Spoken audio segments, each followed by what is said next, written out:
Hi children, எல்லோரும் எப்படி இருக்கீங்க? நல்லா இருக்கீங்களா? இன்றைக்கி ஸ்ரீலலிதா கதை நேரம் பகுதிக்கு போகலாமா?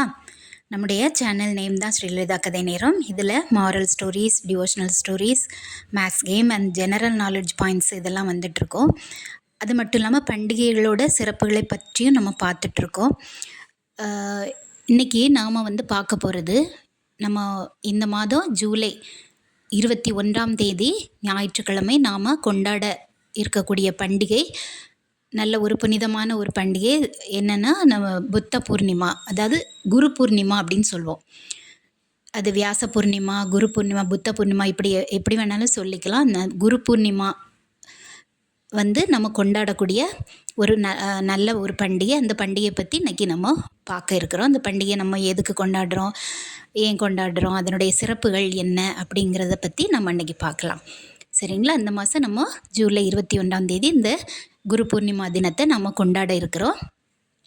அதாவது நாம் இந்த பண்டிகை ஏன் கொண்டாடுறோம் அப்படின்னு நீங்கள் பார்த்தீங்கன்னா, நம்முடைய அறிவு கண்களை திறந்த ஆசிரியர்களுக்காகவும், நம்முடைய ஞான கண்களை திறந்த ஆன்மீக குருக்கள் இருக்காங்க இல்லையா, அவங்களுக்காகவும் தான் நாம் இந்த குரு பூர்ணிமா தினத்தை நம்ம கொண்டாடுறோம். மெயினாக ஆன்மீக குருமார்களுக்கு நாம் நன்றி செலுத்தக்கூடிய ஒரு தினம்தான் இந்த குரு பூர்ணிமா தினம்.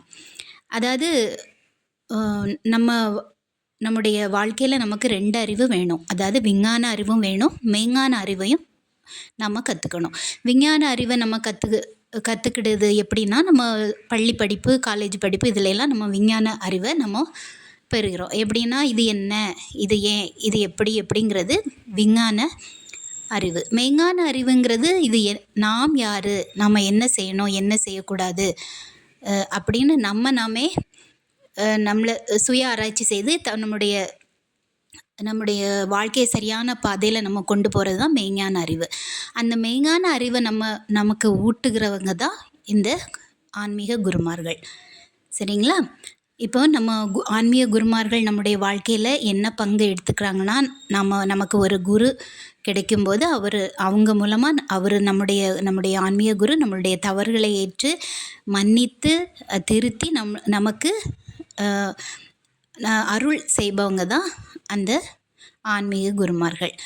அது மெயினாக என்னன்னா, முக்கியமாக இதில் என்னென்னா, வேதவியாசர் அவர் தான் நம்ம இந்த பண்டிகைக்கு கொண்டாடுறதுக்கு ஒரு மூல காரணம் அப்படின்னு சொல்லலாம். அதாவது வேதவியாசருக்கு வியாச பூர்ணிமா அப்படிங்கிற ஒரு தினத்தை தான் நம்ம இன்றைக்கி குரு பூர்ணிமா தினமாக நம்ம கொண்டாடுறோம். அதே மாதிரி புத்த பூர்ணிமாங்கிறது புத்தருக்கு நம்ம கொண்டாடுறோங்கிறதையும் இந்த நாளில் நம்ம சொல்லிக்கலாம். எப்படின்னா, புத்தர் துறவரம் செய்து அவர் முதலாக சாரநாத் அப்படிங்கிற இடத்துல தன்னுடைய சிஷ்யர்களுக்கு அருள் உரை ஆற்றிய நாள் தான் இந்த புனிதமான இந்த நாள். இந்த புத்த ஆலயங்கள்லாம் சிறப்பு பூஜை நடக்கும், வழிபாடு இதெல்லாம் நல்ல விசேஷமாக இந்த நாளில் நடைபெறும். பொதுவாக முனிவர்களும் ரிஷிகளும் தங்களுடைய குருகுலங்களில் வியாச பூஜையை இந்த நாளில் செய்கிறாங்க. வியாசருக்கு நன்றி செலுத்தக்கூடிய விதமாக இந்த பூஜையை பண்ணுறாங்க. அதாவது வியாசர் யாருன்னா, அவர் பராசர முனிவருடைய புதல்வர். இந்த வியாசர் என்ன பண்ணார்னா, இந்த வேதவியாசர் 4 வேதங்களை நமக்கு தொகுத்து அளித்திருக்கிறாரு. அதனுடைய சாரமாக ஸ்ரீமத் பாகவதம் உட்பட 18 புராணங்களை நமக்கு தொகுத்து அளிச்சிருக்கிறாரு. இவர் அவதரித்த தினம் கூட இன்னைக்கு தான். அதனால் நம்ம வியாசர், அதாவது வேதவியாசருக்கு வியாச பூர்ணிமா அப்படின்னு ஆரம்பித்து தான் இன்றைக்கி குரு பூர்ணிமா நம்ம தொடர்ந்து செஞ்சுட்டு வரோம்.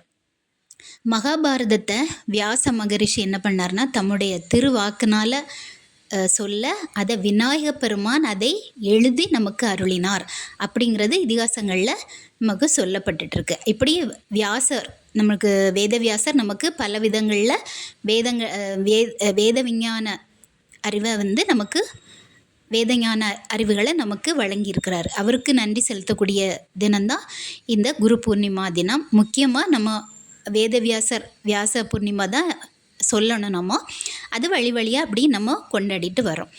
நம்முடைய வாழ்க்கையில் இப்போ குரு ஏன் வேணும் அப்படிங்கிறதுக்கு நம்ம ஒரு கதையை பார்க்கலாம்.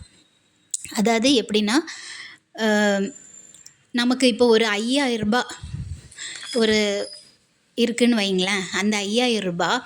5 காயினாக மட்டும் இருந்ததுன்னா அது எப்படி இருக்கும்? நம்ம அதை மூட்டை மூட்டையாக கட்டி வச்சுக்கணும் இல்லைங்களா? எங்கேயாவது எடுத்துகிட்டு போகணுன்னா வெறும் ரூ. 5 காயின் 5000 மதிப்புக்கு இருக்குன்னா அது எத்தனை ரூ. 5 காயின் இருக்கும்? அது மூட்டையாக இருக்கும்போது என்ன ஆகும்? கனமாக இருக்கும். இதையே நம்ம ஒரு வங்கியில், அதாவது பேங்க்கில் போய் நம்ம அதே 5000த்தை ஒரு ரூ. 2000 நோட்டு இருக்கு இல்லையா, அது 2 தாளும் ரூ. 500 நோட்டு 2 தாளும் இருந்ததுன்னா மொத்தமே எவ்வளோ இருக்கும்? நமக்கு ஒரு 3 பேப்பர் தான் இருக்கும் இல்லைங்களா? அப்போ 4 பேப்பர் இருக்கும். அப்போ அது எவ்வளவு நம்ம சுமந்துட்டு போகிறதுக்கு அது எவ்வளவு எளிதாக இருக்குது. இதனுடைய மதிப்பு அதே 5000 தான். ஆனால் அது எவ்வளவு, அதை வங்கியில் போய் நம்ம நோட்டாக மாற்றின உடனே ரொம்ப எளிதாக இருக்குது இல்லையா? அதே மாதிரி தான் குருமார்கள் நம்முடைய வாழ்க்கையில் நம்முடைய வினை பயன்களை அவங்க ஏற்றுக்கிட்டு நமக்கு அதை எளிதாக்கி நமக்கு அவங்க கொடுக்குறாங்க. அதை நமக்கு வினைப்பயன்கள்ங்கிற சுமை இருந்தாலும் அதை எளிதாக ஆக்கி தரக்கூடியவங்க தான் குருமார்கள். அவங்களுடைய பயிற்சிகள் மூலமாக மற்றும் அவங்களுடைய ஞானம், அதாவது இதை அவங்களுடைய ஞான புஸ்தகங்கள்லாம் இருக்குது இல்லைங்களா, ஞான புக்கு, அதில் எல்லாம் அவங்க தன்னுடைய தன்னுடைய வேத விஞ்ஞானம் மூலமாக நமக்கு அருளை வழங்கி நமக்கு நம்முடைய வாழ்க்கையை நம்ம எளிதாக நடத்துறதுக்கு அவங்க அருள் புரிகிறாங்க.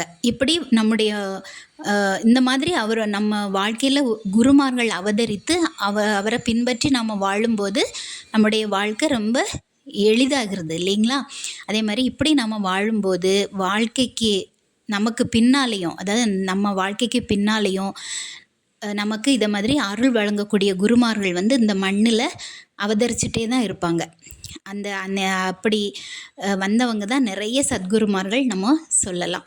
அவங்க யார் யாருன்னா, ஆதிசங்கரர், ராகவேந்திர சுவாமிகள், காஞ்சி மகான், ராமகிருஷ்ண பரமஹம்சர், ரமண மகரிஷி, சாய்பாபா, வேதாத்ரி மகரிஷி, ஸ்ரீ ஸ்ரீ ரவிசங்கர்ஜி, சத்குரு ஜக்கி வாசுதேவ், மாதா அமிர்தானந்தமயி, இவங்க எல்லாம் சத்குருமார்கள் தான். அதாவது குருமார்கள் இவங்க அவங்களுடைய பயிற்சிகள் மூலமாக, ஞானம் மூலமாக அறிவுரை நமக்கு சொல்லி நம்முடைய வாழ்க்கையை நம்ம எளிதாக்குறாங்க. ஒவ்வொருத்தங்களுக்கும் ஒவ்வொரு குருமார்கள் அமையலாம். அதாவது இப்போ ஒரு மரங்கள் எடுத்துக்கிட்டிங்கன்னா பல வகை இருக்குது. ஒரு செடி எடுத்துக்கிட்டிங்கன்னா பல வகை மலர்கள் பல விதங்களில் இருக்குது. பறவைகள் பல விதங்களில் இருக்குது. இப்படி எல்லாமே உலகத்தில் பல விதங்களில் இருக்கும்போது நமக்கு சத்குருமார்களும் பல ரூபங்களில் நமக்கு அவதரித்து ஒவ்வொருத்தங்களுக்கும் அருள் வழங்குவாங்க அப்படிங்கிறது ஒரு ஐதீகம்.